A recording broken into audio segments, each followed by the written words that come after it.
She missed her flight, but what happened next will make you question everything about fate. Airports have a way of making you feel small, like you're just another face in an endless sea of travelers. That's exactly how Danielle Rivers felt as she rushed through Phoenix Sky Harbor Airport, her tote bag digging into her shoulder and her boarding pass clenched in her hand like it held her entire future. Because, in a way, it did. She had exactly 14 minutes to get from Terminal B to Terminal D for her connecting flight to Los Angeles. If she missed this one, the last leg of her journey to Seattle would be gone too. And missing this trip wasn't an option.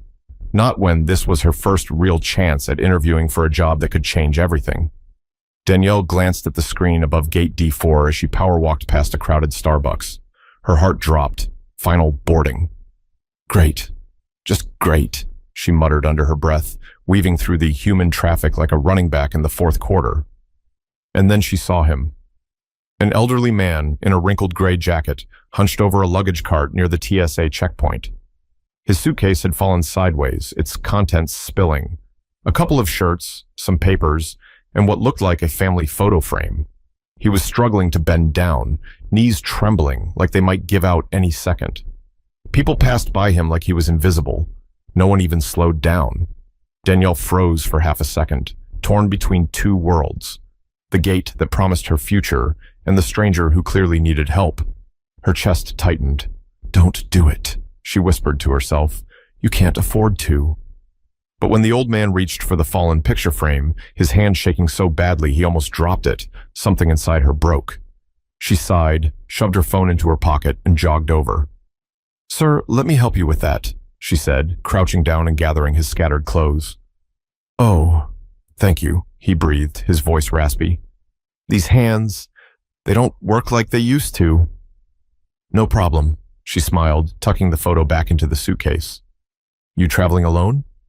"Yes, my son was supposed to come, but he—" The man paused, clearing his throat, and Danielle noticed the way his eyes glistened behind his glasses. She didn't push. She just zipped the suitcase, loaded it onto the cart, and glanced toward her gate one last time. The clock on the wall read 2:41 p.m. Her plane would be gone by 2:50. Still, she tightened the handle on his cart and said, "Come on, let's get you to your gate." But Danielle had no idea. Helping this man would cost her the flight and change her life in a way she could never imagine. As they moved slowly through the airport, Danielle's mind wasn't on the time. It was on the man leaning heavily on the cart handle. His breathing was shallow, his steps unsteady. She adjusted her pace so he wouldn't feel rushed. "Do you know what gate you're headed to?" she asked, her voice calm, even though her stomach was in knots. He squinted at the ticket in his trembling hand. "Gate F7. I think that's what it says." Danielle nodded. F7. That was way across the terminal. She bit her lip, but kept her smile steady. "We'll get there." And as she said it, she wondered if she meant it for him or herself. Because, truth be told, life hadn't exactly been on her side lately. Danielle was 33, living in a small apartment in Albuquerque, New Mexico, juggling 2 jobs just to keep the lights on. By day, she worked as a receptionist at a dental clinic. By night, she cleaned offices downtown. It wasn't glamorous, but it paid the bills, barely. Most days, she skipped lunch to save money, and she hadn't been on a real vacation in over 5 years. This trip to Seattle? It wasn't a vacation. It was her shot. A marketing firm there had called her for an interview, an entry-level position that could finally pull her out of the endless cycle of living paycheck to paycheck. It wasn't guaranteed, but it was hope. And hope was something Danielle couldn't afford to lose. She'd woken up at 4 a.m. for this trip, driven 2 hours to the airport to catch her first flight, and now she was one connection away from the city that might change her life. Everything depended on this. Her friends would probably call her crazy for stopping. Her sister, Alina, definitely would. Alina was the practical one, the don't risk it for strangers type. She'd warned Danielle before she left. Keep your head down, make your flight, don't play hero. And for a second back there, Danielle had heard that voice in her head. But then she saw the old man's hands trembling, his lips pressed tight like he didn't want to cry in front of strangers, and she just couldn't walk away. As they walked, she glanced at him again. He looked fragile, but there was something about his eyes. Tired, yes, but sharp. Like there was more to him than the frail frame and worn-out jacket. "You visiting family?" she asked, trying to make the silence less heavy. The man chuckled softly, though it came out more like a cough. "You could say that. Heading to Los Angeles first, then... Well, it doesn't matter much." Danielle nodded politely, sensing he didn't want to share details. "Well, I'm headed to Seattle for a job interview." "Oh?" His eyebrows lifted. "That's exciting." "Yeah, if I make it there," she said with a short laugh. She tried to make it sound like a joke, but the knot in her chest tightened. And for the first time since she'd stopped to help him, the weight of what she might lose started creeping in. Her eyes flicked toward the nearest clock, 2:44 p.m.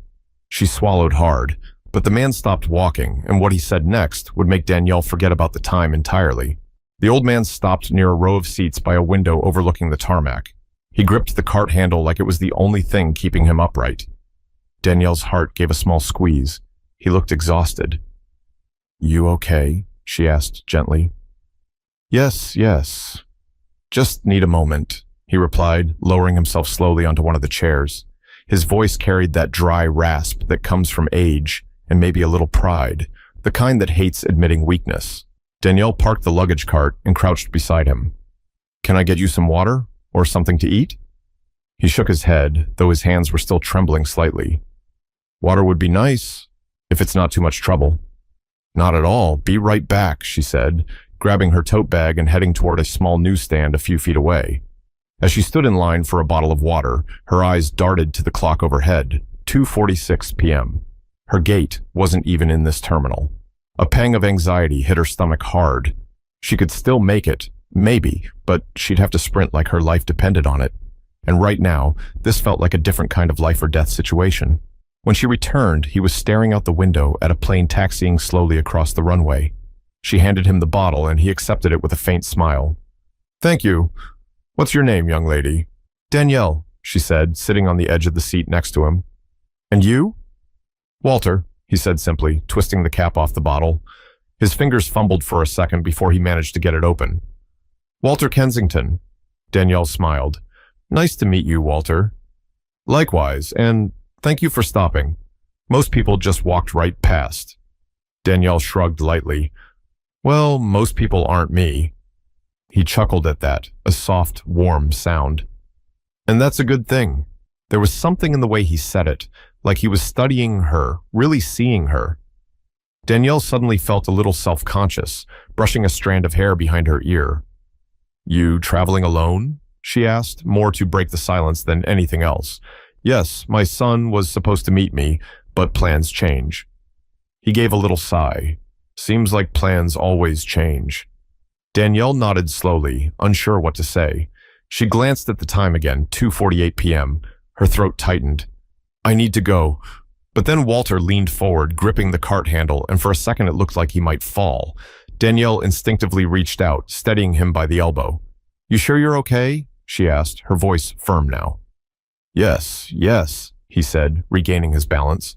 "Just these old legs. They don't cooperate anymore." Danielle exhaled slowly. She couldn't leave him like this, not when he could barely stand on his own. "Come on," she said, looping her arm through his. "Let's get you to that gate."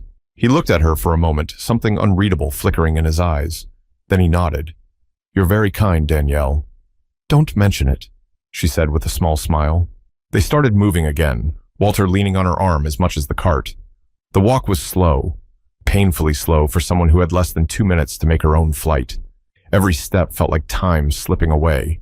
Danielle's heart pounded. She glanced at her phone, 2:49 p.m. Her plane was boarding, and she was halfway across the wrong terminal. They finally reached the sign pointing toward gate F7. Danielle's stomach sank. It was still a good 5-minute walk away. For him, maybe 10. Her chest tightened like a vice. "Walter, can I grab an airport assistant for you? They have wheelchairs. They can get you there faster." He shook his head firmly. No, just a little more. I can do this." Danielle hesitated, torn apart inside, but she couldn't force him, so she kept walking with him, her legs screaming to run the other way. By the time they turned the corner and saw F7 in the distance, the screen above the counter read, "Boarding closed." Walter looked up at her with a faint smile. "Thank you, Danielle." for staying with me. Her phone buzzed. She glanced down. A notification from the airline app. Your flight to Los Angeles has departed. Danielle swallowed hard. Her chest felt hollow. This was it. She'd blown her shot. But before she could say a word, a gate agent stepped forward and greeted Walter like he was royalty. Mr. Kensington, we've been waiting for you. Everything is ready. Danielle blinked, confused. Waiting for him? Walter gave the agent a nod and turned back to Danielle. Looks like this is where we part ways. He held out his hand. His grip, though soft, was surprisingly steady now. Thank you, Danielle, he said again. You've done more than you know. Danielle forced a smile, even though her heart was breaking. She shook his hand, turned away, and started walking toward the nearest airline desk to figure out her next move. But just as she reached the counter, her name echoed through the terminal, called by someone who would change everything. Passenger Danielle Rivers, please come to gate F9. Danielle froze mid-step, her heart skipping like a scratched CD. The announcement repeated, crisp over the intercom.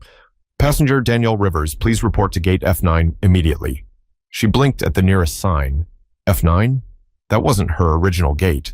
Her flight had left. So why were they calling her? Her mind raced. Maybe they'd rebooked her? Maybe, just maybe, there was still a chance. Clutching her tote bag, she hurried down the corridor, sneakers squeaking against the polished floor. Every second felt heavier than the last. When she reached F9, a young woman in a navy blue uniform smiled at her like they'd been expecting her all along. Ms. Rivers? Danielle nodded, breathless. Yes, that's me. Is this about my flight? The woman's smile widened, but there was something almost secretive about it. Please follow me. Danielle frowned. Follow you where? Look, I missed my connection, but I have to get to Seattle tonight. Can you? Don't worry, the woman interrupted gently. We'll take care of you. Something about the way she said it made Danielle stop arguing. She adjusted the strap on her bag and followed, her thoughts spinning like a carnival ride. We'll take care of you. What did that even mean? They walked past crowded gates, down a quiet hallway she'd never noticed before. Her sneakers tapped softly against the floor, the sound swallowed by the silence. It didn't feel like an airport anymore. It felt private. Finally, the woman stopped in front of a sleek glass door with a silver keypad. She typed a code, and the door clicked open. Right this way. Danielle stepped inside and almost forgot how to breathe. The room was like something out of a movie. Plush leather chairs, soft lighting, a buffet table stacked with gourmet snacks and champagne. It smelled faintly of vanilla and fresh flowers. A huge window overlooked the runway, but there were no crowds here. Just a quiet, luxurious calm that made Danielle feel like she'd walked into another world. I think you have the wrong person, she whispered, clutching her bag tighter. I can't afford this. The woman smiled again. You're exactly where you're supposed to be. Have a seat. Someone will be right with you. Danielle opened her mouth to protest, but then she saw him. Walter. Except he didn't look anything like the frail old man she'd walked through the terminal. He was standing by the window in a charcoal gray suit that probably cost more than her car, speaking to two men in sharp blazers. His posture was straight, his movements confident, his entire presence commanding. Danielle's breath caught in her throat. What in the world? Walter turned, and when his eyes landed on her, that same warm smile spread across his face, but now it carried weight, power. Danielle, he said, walking toward her with a steadiness that made her wonder if his earlier weakness had been real at all. She stood frozen as he reached her and extended his hand. Thank you for waiting. I was hoping we'd have a chance to talk. Danielle blinked, trying to process what was happening. I don't understand. What is this place? Why am I here? Walter's smile deepened. This is one of our private lounges. Our? She repeated slowly. Yes, he said, his voice calm but carrying an authority that settled into the room like gravity. You see, Danielle, I own this airline. Her jaw dropped. She stared at him, the words slamming into her like a freight train. You... what? I'm Walter Kensington, he said matter-of-factly, founder and CEO of Kensington Air. Danielle couldn't move, couldn't think. The man she'd just helped pick up scattered shirts from the floor, the one who could barely twist a bottle cap, owned the airline? She sank into the nearest chair before her knees gave out. Her heart was racing so fast she thought it might burst through her ribs. Why am I here?" she finally whispered. Walter sat across from her, folding his hands calmly on the table between them. "Because, Danielle," he said softly, "people like you are rare. You gave up something important to help someone you didn't even know. And I don't forget people like that." Danielle's throat went dry. She opened her mouth, but no words came. And then Walter leaned in, his next words making her wonder if she'd just stepped into a story too good to be true. Danielle sat frozen in that leather chair, the taste of shock thick in her throat. The hum of the lounge's air conditioning faded beneath the pounding of her heartbeat. She stared at Walter, no, Mr. Kensington, trying to reconcile the image of the frail, struggling old man with the powerful figure in front of her now. "You own Kensington Air?" Her voice cracked halfway through the sentence. Walter's smile softened as he nodded. "That's correct." Danielle blinked again, still expecting someone to jump out and yell that this was some kind of prank show. "So, the whole time you were testing me? Or—" Walter raised a hand gently. "No tests, no games. I was exactly who you saw out there, a man who needed help, and you gave it without hesitation, even when it cost you." Danielle's stomach twisted. "My flight—" She trailed off, rubbing her temples. The weight of the missed connection slammed back into her. "That interview was everything to me." Walter tilted his head, studying her closely. "Tell me about it." She hesitated, unsure why he cared, but something in his expression, calm, genuine, made her answer. "I was flying to Seattle," she said quietly.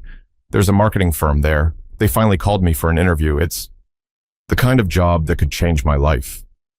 Walter leaned back, listening intently, not like some billionaire humoring a stranger, but like a man truly interested in her story. "Do you like marketing?" he asked. "I love it," she said without hesitation. "I've been doing small projects here and there, social media campaigns, branding for local businesses, but it's hard to break through when you're stuck living paycheck to paycheck." Walter nodded slowly. "And you gave that chance up for me." Danielle bit her lip. "I didn't think of it like that. You needed help. It just felt like the right thing to do." Walter's eyes softened. "That says a lot about you, Danielle. More than you know." For a long moment, silence settled between them, heavy but not uncomfortable. Danielle's thoughts spun in a million directions. Why was she here? Why was he telling her all this? Finally, Walter spoke again, his tone shifting slightly, calmer, but with a firmness that made her sit straighter. "You know, most people in this world are in a hurry, always moving, always chasing something for themselves. But you stopped. You saw someone in need, and you chose compassion over convenience. That matters to me." Danielle let out a shaky laugh. "I appreciate that, but honestly, I don't know what happens now. I can't afford to book another flight. And my interview—" Her voice cracked, and she quickly looked down, embarrassed by the sting of tears in her eyes. Walter leaned forward, resting his elbows on his knees. His next words were slow, deliberate, like each one carried weight. "What if I told you you don't need that interview?" Danielle frowned, confused. "What do you mean?" Walter smiled, not the polite kind this time, but the kind that hinted at something bigger. "I own an airline, yes, but Kensington Air is more than planes. We have partnerships in hospitality, logistics, even marketing divisions.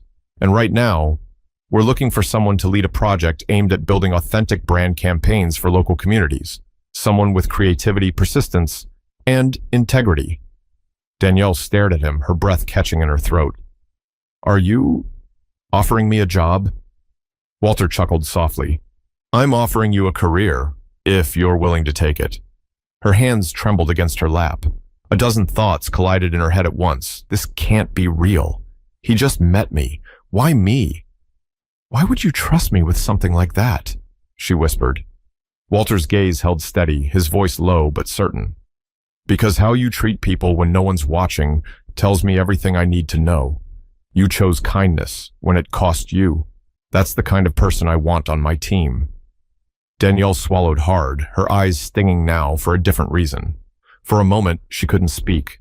All she could do was stare at him, trying to make sense of how one small decision, one act of simple humanity, had turned her entire life upside down. Finally, she managed to whisper, "Yes." Walter's smile widened. "Good. Then consider yourself part of Kensington Group. We'll handle your accommodations, get you home safely, and start onboarding next week."